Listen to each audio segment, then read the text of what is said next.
ГСП онлайн. Городские новости сейчас. Пятница, городадминистрация, общегородская планерка. Центральных вопросов несколько, один из них – запуск отопительного сезона. Буквально недавно сеть пестрила сообщениями о проблемном запуске отопления в Ухте. На сегодня не подключены порядка 150 домов из всего общего фонда. Однако к сегодняшнему числу должны были быть готовы все паспорта готовности домов к отопительному сезону. На 100% исполнения в этом смысле не достигнуто. Прекрасно понимаю, что есть там постановление, есть ресурсная температура, все остальное. В основном мы запуск тепла по городу произведем 4 числа. И я считаю, недоработка не только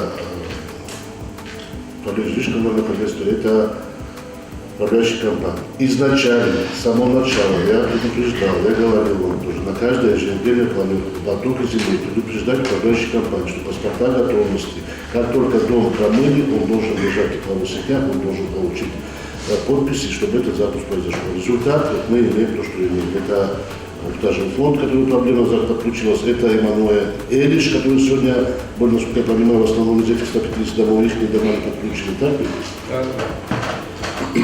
Поэтому здесь надо будет делать выводы. Конечно, не осталось без внимания и ситуация с аномальными дождями в последние дни. На город выпало столько воды, что это составляет процентные показатели от месячной нормы.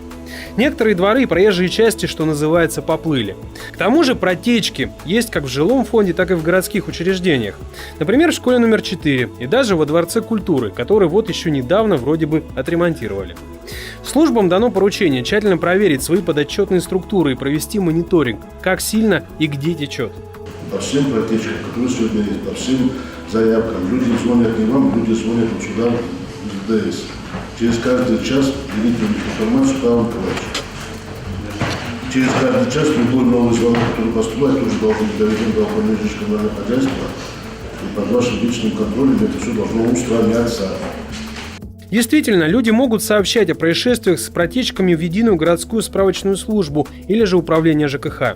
Дождливая погода, вероятно, продержится еще несколько дней. Это скажется и на жизни города.